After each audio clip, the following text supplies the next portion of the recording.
Alrighty, it is a new day, new dawn. We're out here at a pond. Never been on the channel before. Look at this. Rather gorgeous. Throwing a waffle flopper. It's just kind of a Hail Mary. I'm really not looking to like catch fish on it. Like it's possible. Just trying to kind of gauge where these fish are at. I'm assuming they're probably like post-spawn, like all the other fish we fish around here. It's been post-spawn for a minute, but really what I'm looking for is where they are, like activity-wise. You know, are they hitting? Josh, okay, they're very clearly hitting the top of the water. He absolutely smoked it, dude. Okay, it wasn't a big fish, but even the small fish can be a good tool to help you see how the fish are reacting. So, you know, based off of the activity levels of that fish, I would say they are pretty active, because he absolutely jumped out of the water for that. So now, even if I don't actually catch a fish on this, I've got a big old hit on it. So I know that these fish are hungry and they are hitting stuff, you know. They're pretty active. I mean, that was out of all the topwater hits I've ever had, that was a pretty big topwater hit. So I think it's pretty safe to say they might not be wanting topwater, but that the fish are moving. The fish are probably feeding. Oh, that's a big old bluegie right there. He was really dark. It might be like a green sunfish. So I think it is safe to say that there's some bass hitting topwater. Just that one, he hit it and gave up. So for the Texas rig, I'll be using these 4/0 screw lock hooks. Either the 6-cent screw lock hooks. So far, I've just been testing them out. And so far, I've actually got a good liking for them. They are kind of keeping me from losing as many worms. It's one thing that I can't stand is when I've got something Texas rigged and the top part up here just keeps slipping down every cast. Rage Crawl Rise. These are the 3 Rage Crawls I have. I have Summer Crawls. I have the Rattling Rage Crawl in black and blue, and then the Rattling Rage Crawl in green pumpkin. I think for this pond, I want something rattling. So between the 2 rattling options, I only have one of these left, but this pond is more clear, so I think green pumpkin will be a smarter way to go. Other pond, I caught the 6-pounder on one of these, but the pond is a little murkier and nastier, and so I think throwing the black and blue was a good call, because darker colors kind of stand out more in nasty water. And so I think something more natural looking will hopefully get the job done. So even if this doesn't resemble necessarily like the crawls that they have in here, I don't even know if there's crawls in here, but I definitely saw a nice green sunfish earlier. It was really dark, and that's about, I mean, other than like dark bluegill, either way, darker green. So that this Texas rig works really well with the bullet weight, because the bullet weight, I mean, acts as a bullet. It really pushes through the grass. I might go for just let it sink and then go for a straight retrieve to start out. That's how we're gonna, oh, something had me.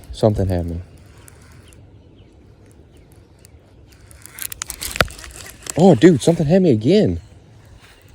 Okay, so apparently going for a straight retrieve was a smart idea. Hopefully that should help me find out where in the water column these fish are hanging out. Okay, now I'm gonna let it sink good. We're gonna try hopping it on the bottom.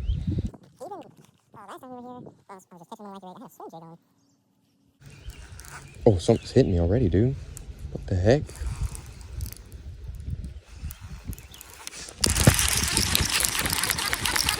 Come on. Come on in.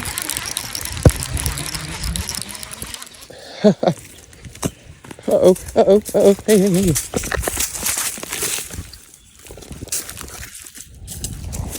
Hey, hey, hey.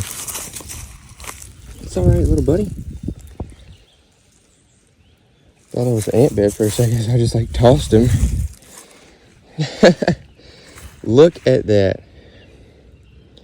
We've got our first bass on the Rage Crawl. Literally, I didn't even like start moving it yet. Just threw it on the bottom, let it sit. We might be onto something here today. It's a little filler, but it's a fish. And that is a success. So clearly, sinking it to the bottom and letting it hop is the method. See, my preferred method of working this thing when you're just popping it up and down on the bottom is as you come up, you do boop, boop, boop, boop, like a bunch of little pops, and then let it sit for a second, and doop, doop, doop, doop, doop. Doop, doop, doop, doop, doop. Not too violent, but like just enough that it moves. Cause see, what it kind of does is when you let it sink and then you just doop, doop, doop. I don't know how well you can see that in the water, but what it kind of does is it makes the tails of this thing kind of do like this and like fold up on themselves. And if you never watched like a crawl or something like that, they normally use their tail and they like bend their whole bodies to swim. So when you know, are popping it like that on the bottom, it looks like one that's like swimming around on the bottom, or at least in theory. But really what you want to do is be able to find the pattern of what they're biting and, you know, repeat it. Take that pattern. Okay, that one bit it literally on the bottom, so maybe I just need to keep fishing around and let it sink all the way to the bottom, because if even the small fish are shallow or deep, then that tells me that the big fish are probably also deep in the water. So I'm going to take this pattern of, okay, he probably watched it fall down in front of his face, and then I started popping it and he just was nibbling on it already. I'm going to take that idea and just apply it to the rest of the pond fish. So this is the back cove. It drops off right here, and then there's a sandbar right here that runs all the way to the other side. Oh my God, there was a duck in there. Who would have knew there was a duck in the duck box? But this back cove is just really shallow. Can't be more. I think the most I saw when I rode around in the kayak was 3 foot. But based off of the pattern that I've, you know, found so far. Oh, look. There's 4 bass right there. I'm going to say that they're not over here.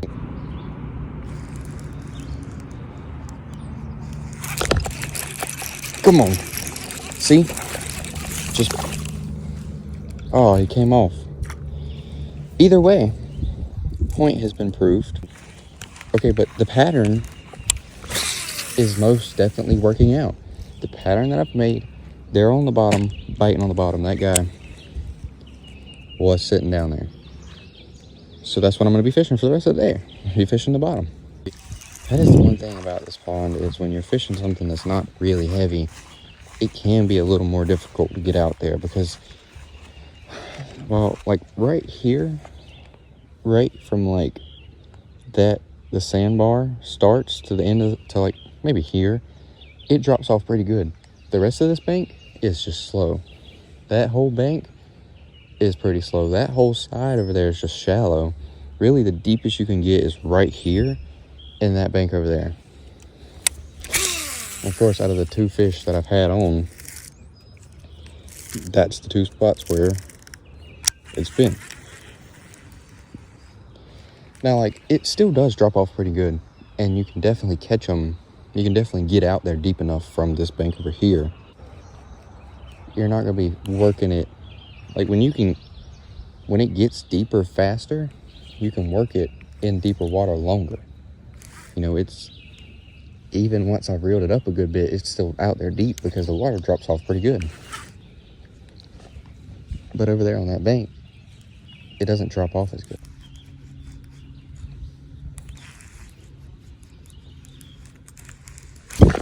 Oh no. Yeah, these fish are, you know, they're biting a lot gentler than they normally do. That's one thing you notice during like post-spawn is they don't hit it as hard. So, oh, okay, take back everything I said. He hit that thing. Come here, little buddy. Oh man, as my tummy is growling. Look at that.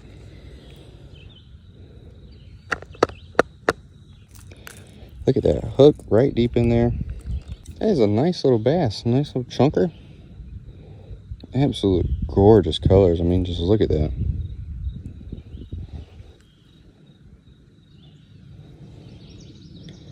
All right, buddy. I want to give him a nice respectful release for biting my lure. There we go. Okay, so he was a little up shallow. That's just something you're going to find when you're fishing. No matter what, there's always going to be anomalies and fish that are going to do things that you cannot predict. So, I mean, that's the thing is, look at the top of this worm. After 3 fish, I mean, it's still on there good. I mean, you can see the little damage and stuff on it. But, you know, that's mostly the issue I was having with the Texas rig, is the top of the soft plastic would tear, and then the whole bottom of it was fine, and you maybe caught 1 fish, maybe you caught no fish on it, and the top tore, and now you're just sitting here like, I don't know what to do. I just throw it away now, which is just kind of a waste because soft plastics really aren't cheap. You know, they're not expensive, but you know, they're not cheap enough to just be wasting.